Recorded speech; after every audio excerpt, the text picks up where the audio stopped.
우리가 이번 주간 고난 주간을 보내고 있습니다.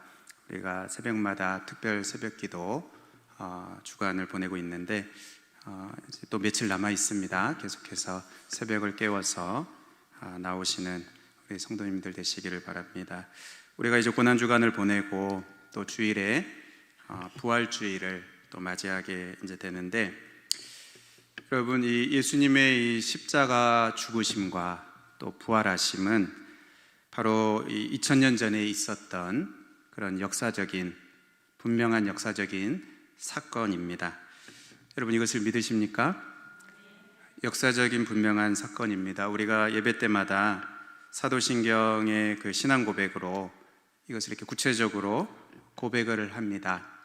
동정녀 마리아에게서 태어나신 것, 탄생하신 것, 또 본디오 빌라도에게 고난을 받으시고 또 십자가에서 이제 죽으셨다, 그리고 장사되셨다, 그리고 3일 만에 다시 부활하셨다, 이런 이름이 나오고, 또 역사적인 그러한 사람들의 그런 이름들이 나오고, 이러한 구체적인 이러한 표현들을 하시는 것은 예수님의 십자가 죽으심 또 부활하심, 이러한 이 고백이 그냥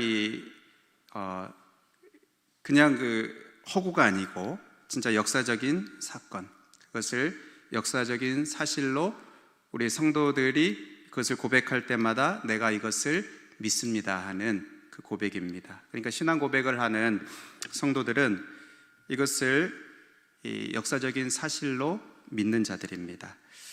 그런데 여러분, 우리가 이것을 그냥 역사적인 사실로 기억하는 그것도 중요한데, 우리가 고난주간을 이렇게 기억하고 또 부활절 절기를 지키고 하는 이것은 단지 과거의 역사적인 사건을 그냥 떠올리고 또 그것이 역사적인 사실이기 때문에 그렇게 지키는 것만이 아니고, 오늘을 살아가는 우리들에게 중요한 의미가 있기 때문입니다. 오늘 이 시간에 우리가 짧게 예수 그리스도의 죽으심과 부활하심이 오늘을 사는 우리들에게 어떠한 의미가 있는지 본문을 통해서 잠깐 살펴보려고 합니다. 오늘 성경에 말씀하시기를 성도들은 죄 가운데에서 계속 살아가서는 안 된다 하는 것을 말씀합니다. 1절에 그런즉 우리가 무슨 말을 하리요? 은혜에 더하게 하려고 죄에 거하겠느냐? 2절 그럴 수 없느니라. 죄에 대하여 주운 우리가 어찌 그 가운데 더 살리요? 죄에 거하겠느냐? 그럴 수 없느니라. 성도는 계속 죄 가운데 살아서는 안 된다 하는 것을 말씀합니다. 여기 1절에 거하다, 이게 이제 머문다는 의미가 있습니다. 머문다는 그런 의미인데, 2절에 살다, 또 4절에 행하다, 이게 비슷한 그러한 의미입니다. 그러니까 이 단어가 어떤 기간이나 또 시간과 관계에서 같이 이렇게 사용되게 될 때 어떤 시간을 보내다, 또는 어떤 기간을 어느 지역에서 이렇게 머문다, 이런 이제 뜻이 됩니다. 그러니까 이게 죄에 거하겠느냐, 이 죄에 거한다, 이것은 죄 안에서 계속 사는 것을 말합니다. 그러니까 오랜 시간 일관된 그러한 삶의 모습으로 죄를 행하고 또 죄에 머물고 죄와 더불어 살아가는 이것을 말합니다. 그럴 수 없다, 그렇게 이제 말하는 것입니다. 이것을 오늘 본문 6절에서는 죄에게 종노릇하는 것이다, 이렇게 표현을 하고 있습니다. 그러니까 죄가 주인인 것입니다. 죄가 주인이 되고, 또 우리는 죄의 종이 되어서 죄가 명령을 하면, 또 마귀가 명령을 하면 즉시 그것을 종처럼 할 수밖에 없는, 즉시 그 명령을 따라서 행하지 않을 수 없는, 그렇게 죄에게 그 명령에 굴복해서 그 죄를 행할 수밖에 없는 그런 사람, 그것이 아니다라는 것입니다. 성도는 그런 사람이 아니다. 불신자는 죄의 종이 맞고 또 죄의 종노릇하는 것이 이제 당연하지만, 성도는 그럴 수 없느니라. 그런 사람이 결코 아니다. 그렇게 말하고 있는 것입니다. 뿐만 아니라 더 적극적으로 성도를 이제 설명하면서 이 죄에 대하여는 이제 죽은, 그래서 죄를 계속 지을 수 없는 그러한 그 죄를 계속 지어서는 안 되는 그런 사람일 뿐만 아니라 하나님께 대하여는 살아있는 자다. 그렇게 말씀합니다. 11절에 이와 같이 너희도 너희 자신을 죄에 대하여는 죽은 자요 그리스도 예수 안에서 하나님께 대하여는 살아있는 자로 여길지어다. 하나님께 대하여는 살아있는 것이다. 그러니까 정리하면 성도가 어떤 사람입니까? 죄에 대하여서는 죽은, 그래서 죄에 대하여서는 죽은 자이고 하나님에 대하여서는 살아있는 자가 성도라는 것입니다. 여러분, 그런데 이 사도 바울이 이것을 이렇게 말하는 그 근거가 무엇인가? 그 근거가 무엇인가? 특히 이 죄에 대해서 말할 때 아주 단호하게 표현을 합니다. 그럴 수 없다. 이렇게 단호하게 말을 합니다. 그렇게 단호하게 말할 수 있는 그 근거가 어디에 있습니까? 그 근거는 바울을 포함해서 성도 자신에게 그 근거가 있는 것이 아니고 오늘 본문에서 말씀하고 있는 바로 예수 그리스도께 그 근거가 있습니다. 바로 예수 그리스도의 그 죽으심과 또 부활하심에 그 근거가 있다는 것입니다. 2절에 보면 그럴 수 없느니라. 왜냐하면이라고 넣으면 좋은데 죄에 대하여 죽은 우리가 어찌 그 가운데 더 살리요. 여기 죄에 대하여 죽었다. 이 죄에 대하여 죽었다는 것은 성도 안에 죄가 하나도 없다라는 말이 아닙니다. 그러니까 죄가 완전히 다 사라지고 죄가 완전히 다 없어졌다. 하나도 죄가 없다. 죄가 하나도 없다. 이런 의미가 아닙니다. 예수님을 믿는 성도들에게도 여전히 죄가 있고 또 여전히 죄가 남아있고 또 여전히 죄를 범하기도 하는, 그렇게 범할 수 있는 그런 상태에도 있습니다. 그러면 이 말이 무슨 말입니까? 주인이 바뀌었다는 것입니다. 더 이상 죄가 주인이 아니다. 죄가 주인이 아닌, 그리고 성도는 더 이상 죄의 종이 아니다 하는 것을 말씀해 줍니다. 그러니까 우리의 그 성도의 영적인 신분이 바뀐 것입니다. 성도의 영적인 신분이 이 죄에 대하여 죽은, 죄의 종이 아니고 죄에 대하여 죽은 이런 그 존재가 된 것은, 이러한 신분이 된 것은 바로 예수 그리스도의 죽으심 때문입니다. 그래서 10절에 그가 죽으심은 죄에 대하여 단번에 죽으심이다. 그렇게 말씀합니다. 죄에 대하여 예수님께서 단번에 죽으셨다. 여러분, 예수님께서 죄 없으신 하나님의 아들 예수 그리스도께서 왜 십자가에 죽으셨습니까? 그것은 예수님의 죄 때문이 아니고 바로 우리의 죄, 예수님의 죄 때문이 아니고 우리의 이 죄 때문에 하나님의 진노를 받아서 마땅히 그 진노를 받아야 하는 그러한 우리들을 대신해서 예수님이 십자가에서 하나님의 그 진노를 받으시고 죽으신 것입니다. 그러니까 예수님의 죄 때문이 아니고 죄 없으신 예수님께서 우리의 죄 때문에 십자가에서 죽으신 것입니다. 이 예수님의 그 십자가의 죽으심으로 말미암아서 우리의 죄와 사망의 문제가 해결되고, 그리고 우리의 신분이 바뀌게 되는데 우리가 더 이상 죄의 종이 아니다라는 것입니다.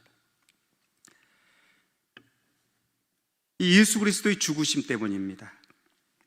그뿐만 아니라 예수 그리스도의 이 죽으심은 예수님이 죽으심으로만 끝난 게 아니고 다시 부활하시는, 다시 살아나시는, 그러니까 우리의 이 죄와 또 사망의 문제를 해결하시는, 십자가에서 죽으심으로 해결하시는 것뿐만 아니라 우리로 하여금 하나님 앞에서 살 수 있도록 거룩하시고 의로우신 그 하나님 앞에 우리가 나아갈 수 있도록, 살아갈 수 있도록 그 의와 또 생명의 문제까지 담당하신 것입니다. 그러니까 하나님과 막혔던 그 관계를 열어주시는, 하나님 앞에 도무지 나아갈 수 없는, 그리고 하나님 앞에 설 수 없는 하나님과 관계에서 막혀있던 우리들, 그 죄의 문제를 해결할 뿐만 아니라 그리고 하나님 앞에 이제 온전히 설 수 있는 그런 그 관계가 될 수 있도록, 그러니까 하나님과 관계하면서 살 수 있는 그러한 존재로 바꾸어 주신 것입니다. 그러니까 하나님께 대하여 살아있는 자가 되도록 예수님께서 살아나심을 통해서, 다시 그 부활하심을 통해서, 그리고 하나님께 대하여 살아계시는 자가 되심을 통해서 우리도 하나님께 대하여 살아있는 자가 되도록 하는 것입니다. 그러니까 정리하면 그렇습니다. 예수님께서 이 예수님의 십자가와 죽으심이 바로 이 죄에 대하여 단번에 죽으시는, 그러니까 죄를 단번에 해결하시는, 죄의 문제를 단번에 해결하시는, 사망의 문제를 단번에 해결하신 것입니다. 죄로 인한 하나님의 그 진노와 저주를 단번에 제거하시는,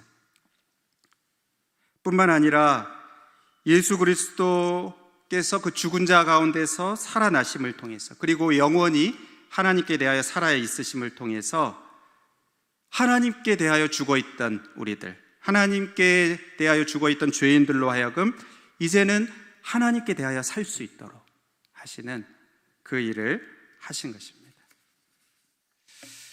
여러분, 이 예수님의 이 십자가의 죽으심 그리고 부활하심이 그 근거인데, 바로 우리가 죄에 대해서 죽은, 또 하나님께 대하여 사는 그러한 존재로 우리의 이 신분이 바뀌게 되는 이 근거가 되는데, 왜냐하면 이것이 예수님 자신만을 위한 것이 아니고 바로 예수님을 믿는 자, 우리들을 위해서 그렇게 하신 것이기 때문에 그렇습니다. 여러분, 예수님을 믿는다는 것은 바로 이 예수님의 죽으심과 또 부활하심, 여기에 연합되는 것입니다. 예수님의 죽으심에도 연합하고 또 예수님의 다시 사신 부활하심에도 연합하게 되는, 연합한다는 것입니다. 우리가 여기 오늘 3절, 4절, 5절 말씀을 우리가 한번 한 목소리로 같이 읽으면 좋겠습니다. 3절부터 같이 한번 읽겠습니다. 시작. 무릇 그리스도 예수와 합하여 세례를 받은 우리는 그의 죽으심과 합하여 세례를 받은 줄을 알지 못하느냐. 그러므로 우리가 그의 죽으심과 합하여 세례를 받음으로 그와 함께 장사되었나니, 이는 아버지의 영광으로 말미암아 그리스도를 죽은 자 가운데서 살리심과 같이 우리로 또한 새 생명 가운데서 행하게 하려 함이라. 만일 우리가 그의 죽으심과 같은 모양으로 연합한 자가 되었으면 또한 그의 부활과 같은 모양으로 연합한 자가 또 되리라. 아멘.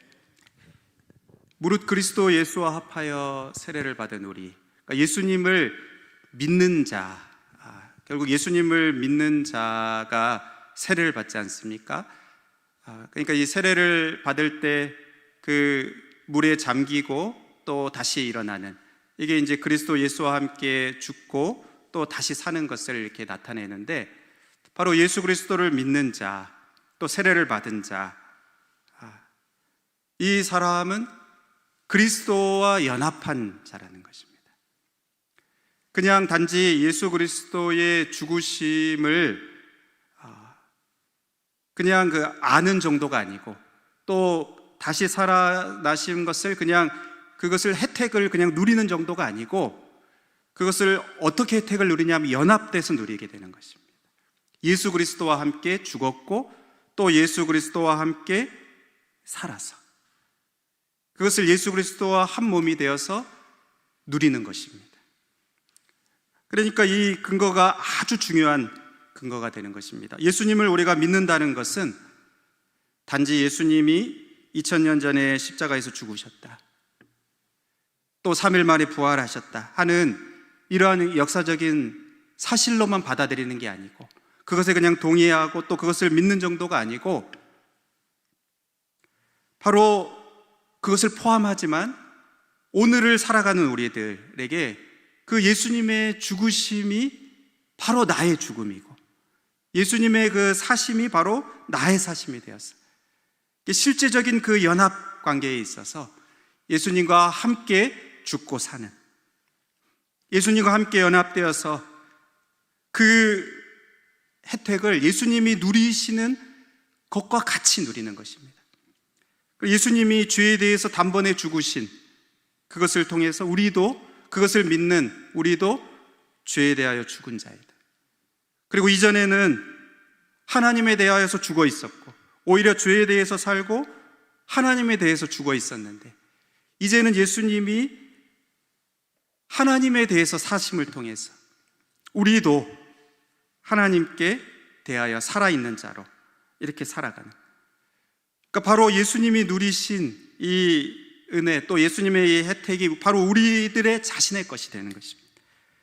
예수님과 함께 연합된 자로서 단지 그냥 우리에게 던져지는 게 아니고, 그냥 이것을 가지도록 우리에게 던져주시는 게 아니고, 예수님과 함께 연합되어서 그 죽으심과도 또 그 부활하심과도 연합되어서 그 은혜를 누리는, 그래서 죄에 대하여는 죽은 자가 되고 더 이상 죄의 종이 아니고, 그리고 하나님께 대하여는 살아있는 자로서 오늘을 살아가게 된다고 말씀합니다. 여러분, 우리가 어떻게 살아야 합니까? 우리가 이것을 믿는다면, 또 우리가 이 고난주간과 또 부활주의를 이렇게 기다리며 또 맞이하면서 그냥 우리가 그냥 기억하는 정도가 아니고, 우리가 어떻게 오늘을 살아가야 합니까? 2절에 말씀하는 대로 죄에 대하여 죽은 우리가 어찌 그 가운데 더 살리요? 죄에 대하여 죽어 있으니까 그 가운데 살 수 없다. 6절에도 죄에게 종노릇하지 않는 겁니다. 죄가 왕노릇하는 것을 허용하지 않는 겁니다. 죄가 너희 몸을 지배하지 못하게 하였어. 12절에 몸의 사욕을 순종하지 말라. 주인이 바뀌었으니까, 죄가 주인이 아니니까, 우리가 죄의 종이 아니니까 이 죽을 몸을 지배하지 못하도록 내어주지 않는, 몸의 사욕에 순종하지 않는, 우리의 지체를, 우리의 몸을 불의의 무기로, 이 죄를 짓는 도구로 내어주지 않는, 죄에게 내어주지 않는, 13절에 또 그렇게 말합니다. 뿐만 아니라 더 적극적으로 어떻게 살아야 합니까? 하나님께 대하여 살아있는 자로, 하나님께 대하여 살아있는 자로 사는 것입니다. 다시 살아난 자 같이 우리 자신을 하나님께 드리고, 우리의 몸으로 하나님을 영화롭게 하는데 우리를 드리고, 하나님께 우리 자신을 내어드리면서 살아가는, 이렇게 오늘을 살아가는 그 사람들이 바로 성도들이다. 예수 그리스도께 연합된 성도들, 예수 그리스도와 하나가 된 신자들이다, 그렇게 말씀합니다. 여러분, 이 근거가 바로 예수 그리스도의 죽으심과 부활하심의 그 근거가 있습니다. 나에게 있지 않고, 여러분, 우리가 나 자신을 이렇게 볼 때면 실망스러울 때들이 있습니다. 죄에 대하여서 죽었다고 하는데 또다시 죄에 넘어지고, 또 죄를 범하고, 또 실패하고, 하나님께 대하여 살아있다고 하는데 그게 우리의 신분이라고 하는데 하나님 앞에서 우리가 살아가지 못하는 그러한 모습들, 우리들이 그런 것들을 이렇게 볼 때 실망이 되기도 하고 또 좌절이 되기도 하고 그렇습니다. 근데 오늘 본문에 뭐라고 말씀합니까? 이거를 여겨라, 그렇게 말씀합니다. 11절에 이와 같이 너희도 너희 자신을 죄에 대하여는 죽은 자요 그리스도 예수 안에서 하나님께 대하여 살아있는 자로 여길지어다. 여기 이와 같이가 뭡니까? 바로 그 앞에입니다. 그가 죽으심은 죄에 대하여 단번에 죽으심이고, 그가 살아계심은 하나님께 대하여 살아계심인데, 너희는 예수 그리스도와 이렇게 연합되어 있는 자니까 이와 같이 너희도 너희 자신을 어떻게 여기라고요? 죄에 대하여는 죽은 자다, 하나님께 대하여는 살아있는 자다, 이렇게 여기라, 그렇게 말씀합니다. 그 근거를 하나님께 두라는 겁니다. 예수 그리스도께 두라는 겁니다. 우리가 거짓된 사실을 그냥 이렇게 여기는 것은 아니죠. 그거는 이렇게 잘못된 것을 받아들이는 겁니다. 허구를, 거짓을 받아들이는 겁니다. 여기라는 것은 있는 그대로, 예수님이 하신 그대로, 이루신 그대로 그것을 믿음으로 받아들이라는 겁니다. 그 근거를, 예수님의 그 십자가 죽음과 부활의 그 근거를 두라는 것입니다. 너희 자신에게 두지 말고, 우리 자신의 어떤 실망스럽고 부족한 모습에 두지 말고,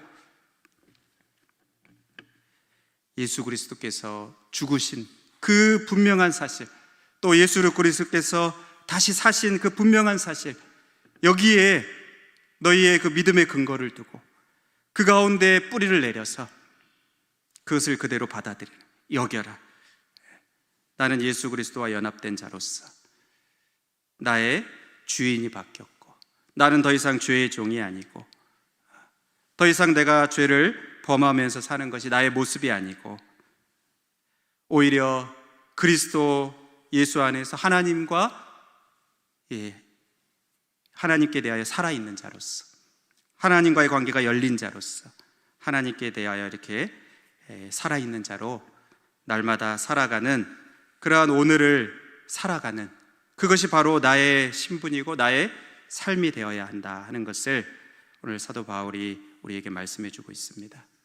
사랑하는 성도 여러분, 우리가 이번 주간 이 고난주간을 보내고 또 부활주의를 이렇게 준비하면서 단지 그냥 지난 과거의 일로 그것을 받아들이지 않고 오늘 우리의 이 삶을 살아가는 오늘의 삶 가운데 바로 이 예수님의 죽으심과 부활하심이 우리의 힘이 되고, 또 우리의 능력이 되고, 우리의 의가 되고, 우리의 지혜가 되고, 오늘을 살아가게 하는 그 모든 것이 될 수 있게 되기를 바랍니다. 여러분, 나에게 근거를 두지 마시고 바로 분명하게 죽으시고 다시 사신 예수 그리스도께 우리의 이 믿음의 근거를 두고, 소망의 근거를 두면서 나는 나 혼자가 아니고 바로 그리스도께 연합된 자입니다. 그리고 그리스도도 그냥 그리스도 자신만이 아니고 바로 부족한 우리들과 이렇게 우리를 연합해 주셔서 바로 예수 그리스도께서 이루신 그것이 우리의 것이 되는 줄로 믿습니다. 우리가 이것을 붙들고 오늘 하루를 또 살아가고 또 이 고난주간을 우리가 묵상하면서 보내시는 우리 사랑하는 성도님들 되시기를 간절히 소원합니다.